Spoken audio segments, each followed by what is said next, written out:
Okay, so the next thing we're going to have a look at is tags, right? No, sorry, models. Models, but tags, actually, let's keep that in mind, right?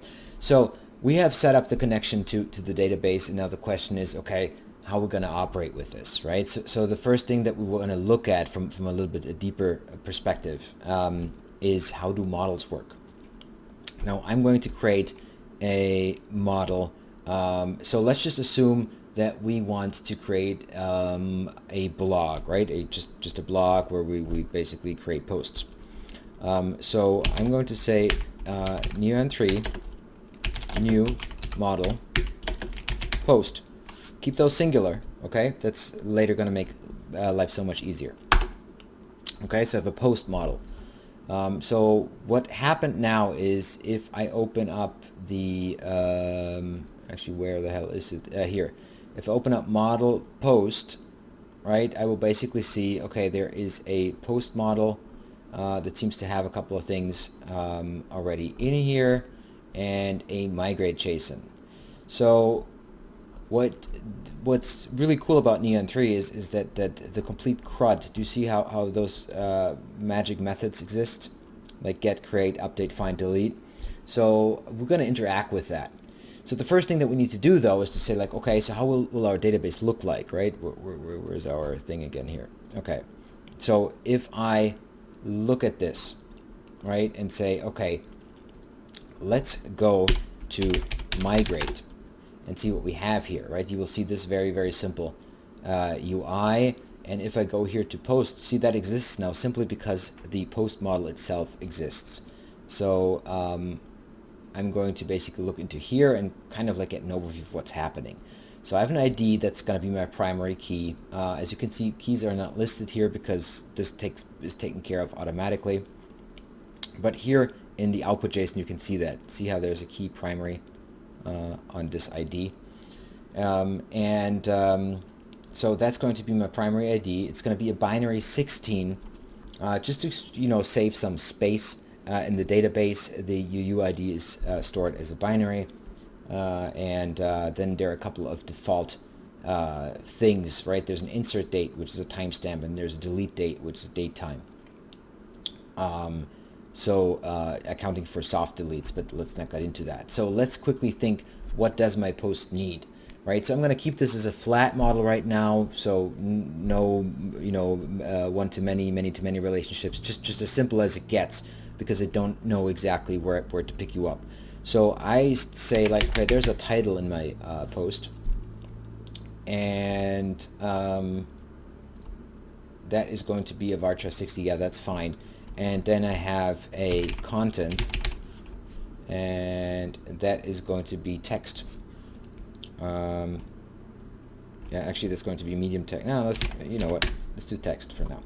That's fine. And so what I also have is then I want to have post tag.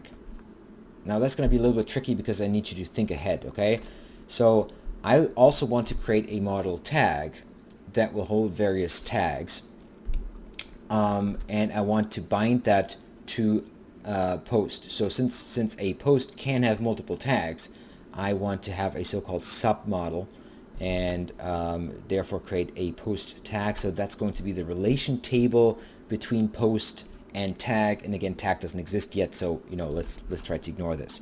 So I'm going to here say, okay, this is going to be a tag ID, and gonna add this field, and gonna make this a binary 16 as well. So this is gonna hold another key, and this is not nullable. Okay. Right. Yeah, that's fine. So when I'm done with this structure, so you see how basically all of this was created whenever I made updates. So what I'm going to do now is I'm going to click on write out, right? And now it says run neoan3 migrate models up.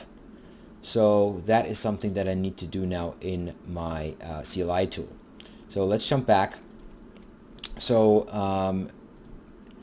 as you can see, automatically this was now written.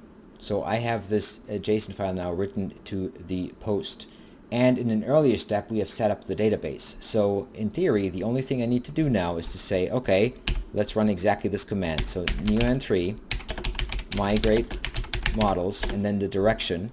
So in that case, we don't have that in our live database, right? It's not here in the actual database. It's just down in the model code declaration. So we are going to migrate it up. So from the declaration up to the database. And so I'm asked for the credentials to use, and as you remember, I called this video DBs. So number 7 in my case, this might be 1 in your case, or 0. I don't know. That depends. And I'm going to say migrating, and what we should have if I basically refresh this. Yeah, there you can see it nicely that I now created two what's it called? 2 tables. Right, so one with post, which has all the fields that we saw earlier, and the post tag. So without further ado, what I'm going to do now is to kind of show you how that looks like when we are kind of interacting with this. Okay, so in order to do that, I need an instance that actually interacts with the model. So what I'm going to do is I'm going to create a neoan3 new component, which I call post. So I'm going to delete this again, right? What I'm going to do here now is I'm going to create a route component. In that case with I don't even need a view. And I want to use the frame demo, right? So that's the one where we set up the credentials. And then basically look into the component. And as you can see now, I have a post component. See that? And in the init, this is basically where the route exists. So here's where a little bit of magic is going to happen. So I'm not going to really make a route component here. I just want to show you how the interaction works.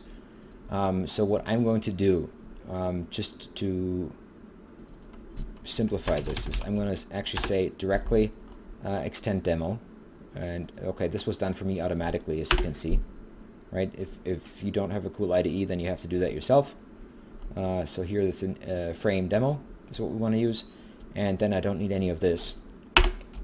What I want to do instead is I'm going to go back to the provider logic, right, and say, okay, this load model, and in our case we are going to say, actually let's make this even nicer, and say we have a private post model. Private post. Actually, let's do it like this. Private post, and that is a post model. Okay, and we're going to call this post. Actually, let's call it post model. And here we are going to say, actually nothing, right? We're going to say nothing to this. Because here we're going to say, hey, this post model equals this load model, and then here we're actually going to drop this post model class in. Post model and got model, right? You don't understand this, don't you? Right, post model can be replaced with local variable. Okay, we're going to ignore that one. Okay. Both of those we need, right? Again, this is done automatically for me, so be careful that you have that, or you write the complete path down here if you feel like it. So now this post model, right, ideally has some kind of transaction capabilities. So I just set that up for you to understand how we use this. So if I now say, okay, this post model create, then the only thing we need to do is to basically say, okay, everything that fulfills the setup of the migrate JSON will work. So do you remember how we had a title and some content? So let's just assume that we have something like this, right? And I say, okay, new post is, and then let's do an array and say, okay, title is my first post, and content is something I wanted to tell you. Okay? And then we're going to drop this new post into here. Okay? And there are a couple of things now that we actually want to look at. So I'm going to simply call this result. This also returns then the entity. And what I'm going to do here, extremely ugly, is I'm going to say result, and then after that, be done with it. Okay? So what that does is, if I'm going back to my local storage, and so we're going a little bit, a step ahead because we haven't looked at how routing works yet. But what that will do is that will basically generate post. This will now execute. Oops. Post model must be an instance of model string used. Okay. That is not how I can do it then, probably, right? That's fine. Let's ignore this. Let's ignore this issue. Okay, sorry about that. So what happens is that what we receive here, as you can see, is the var-dumped result of that transaction. So it has generated an ID and, of course, an insert date. This is the insert date as a timestamp in milliseconds, so for JavaScript, for example. And then we have a title and our content, and then we have empty post tags. Do you see how that's an array below this? So we don't have this yet, but let's say we want to do this, right? So just to basically make that, to make that a little bit more clear of what's happening here. So if I actually open up the database now, I can also see, yep, this is in here. See that? It's now part of the database. Now, what we're going to do in the next step, right, is to say, okay, let's make use of this. So instead of create, what I want to do now is I want to do get, right? And I'm going to use a string in order to retrieve something. So we only have this, so I'm going to kind of steal this ID here, right? So I will probably see it's no difference whatsoever here in the front end. So the post model has a get, and what we want to do now is we want to update, right? So what we're going to say is actually result is something else, and forgive me that I'm writing this so ugly, but just so we have this understood. And here I'm going to say update, and I'm going to put in result. Right, so now I'm updating basically the same thing. So what is a little bit boring about this is, like, let's change this. And actually, I think it is a little bit too confusing. Let's call this original. And then do, original title is updated title.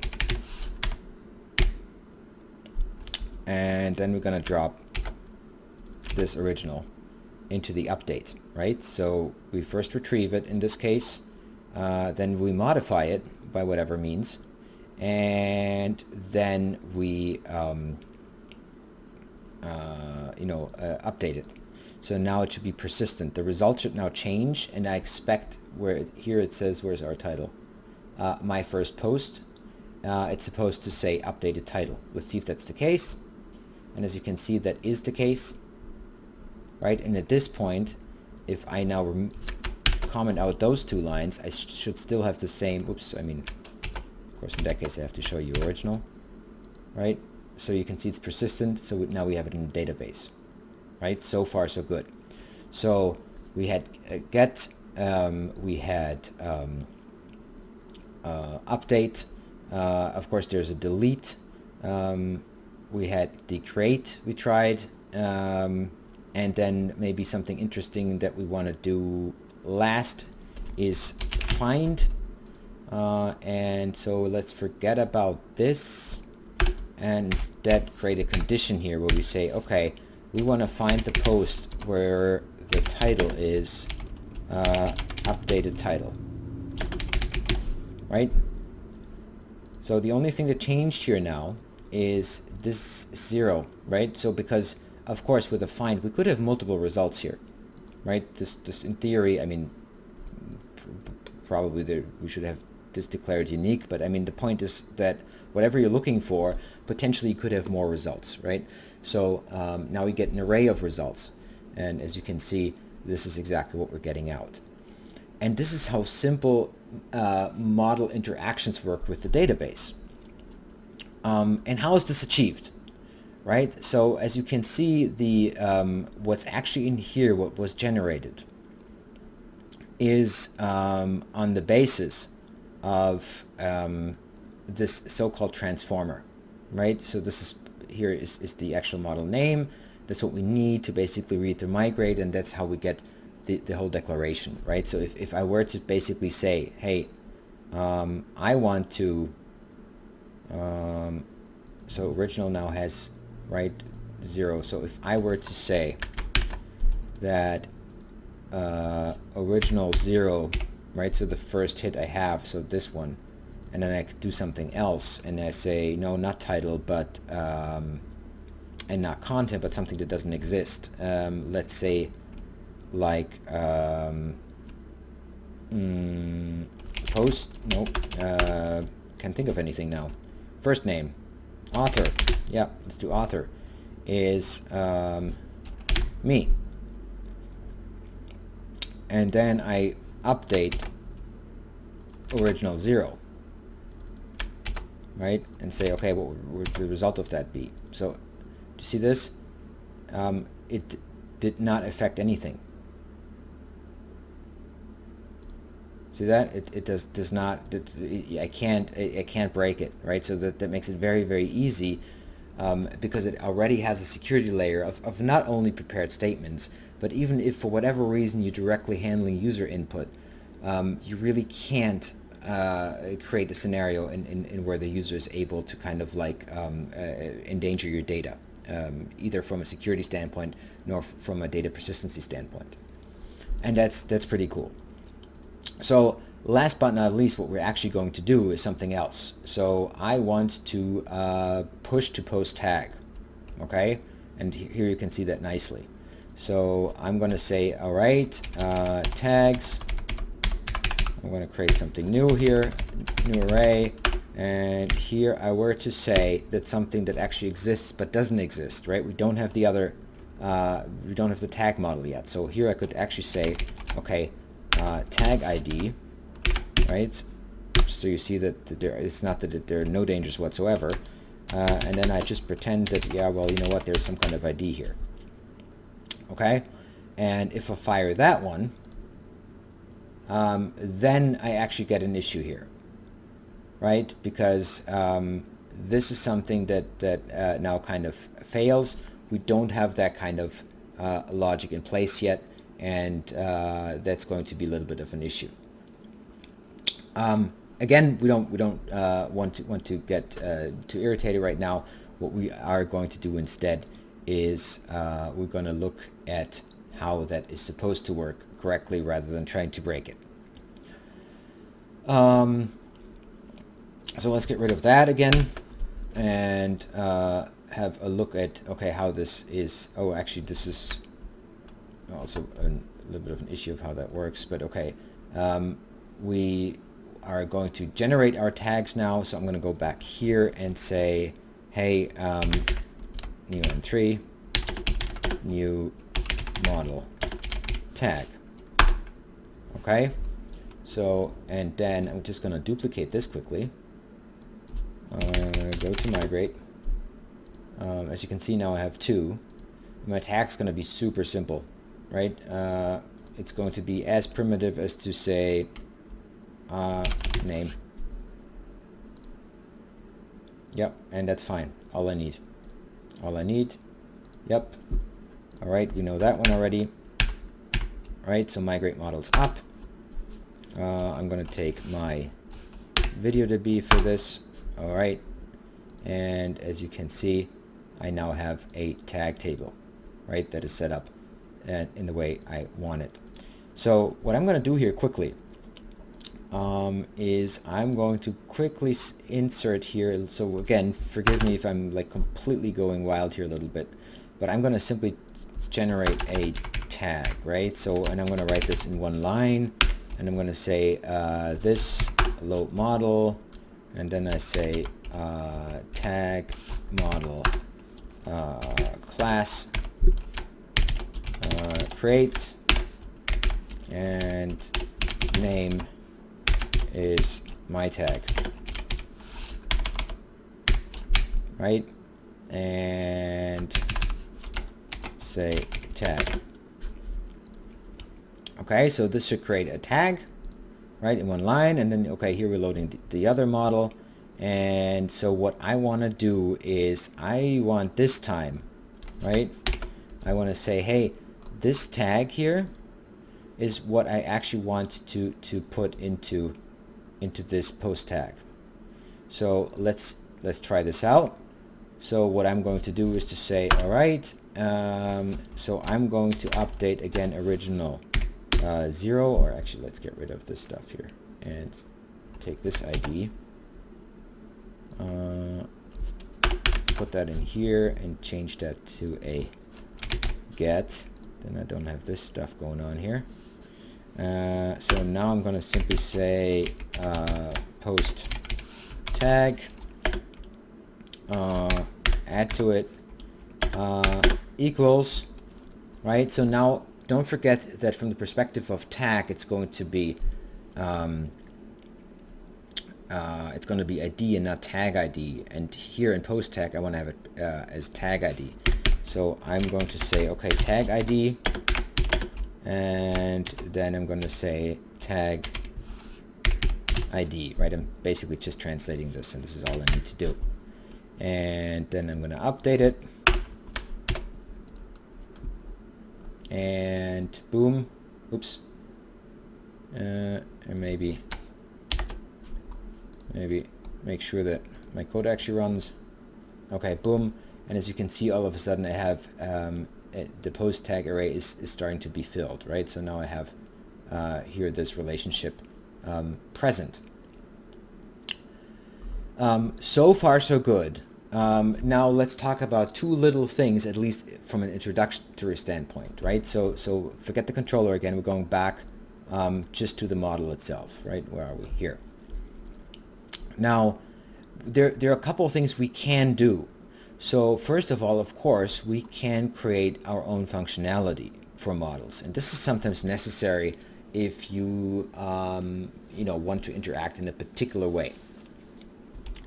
There are a couple of things of what I could do. So step one would of course be, well, what if I were to overwrite,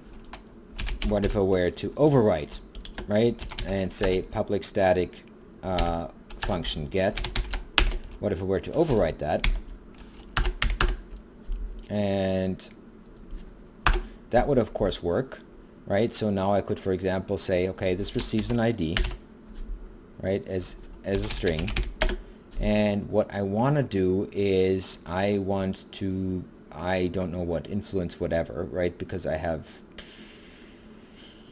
actually really don't know, can't think of an example now, but I might want to say, hey, my internal IDs are secret. And actually, I am going to say, hey, my real ID has a particular prefix, right? And that is, for example, my prefix minus, and then with what the user thinks is the ID. And then basically say parent get, or in that, no, sorry, transform. In that case, we would have this stuff here, right? Make it super simple and say return transform get, and then we say real ID, right? I know this example is super stupid, but just from the conceptual, right? So we could overwrite functions. What we could also do is to say, well, no, I have something that's a login, right, that would take in, I don't know, an array credentials. I understand that this does not make sense on on a post model, but hear me out. And here I could, for example, say, well, so I want to do a couple of things, right? So for example, retrieve a user.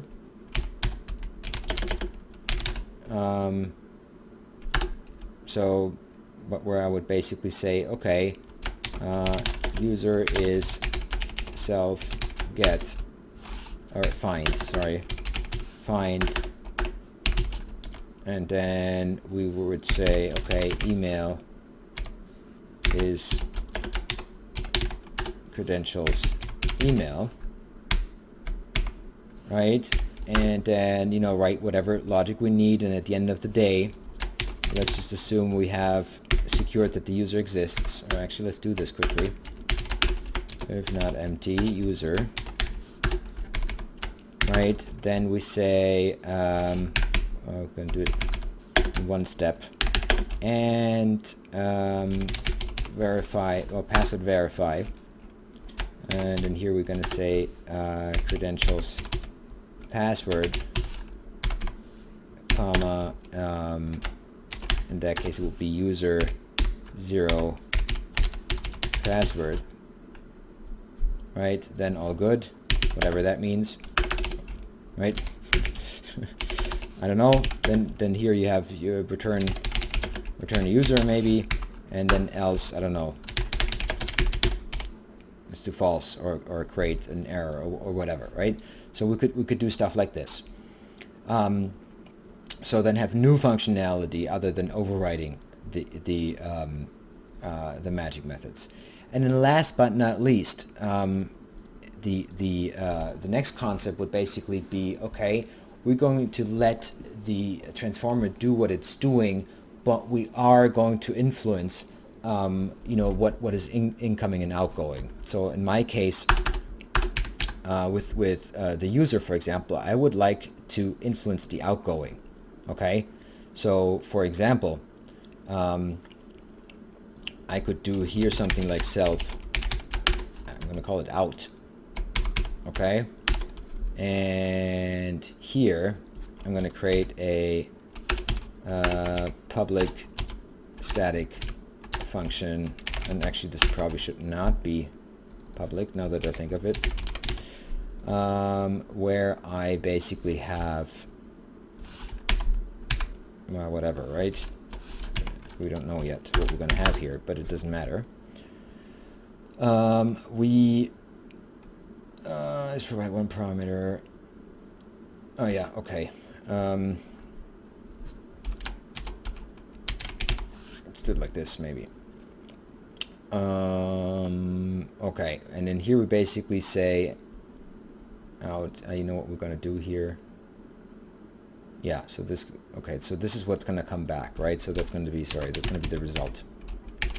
It's going to be the result, and I want to basically say, hey, if is set result ID, then unset result password, right, and then return password. So we're going to go into sorry, return result.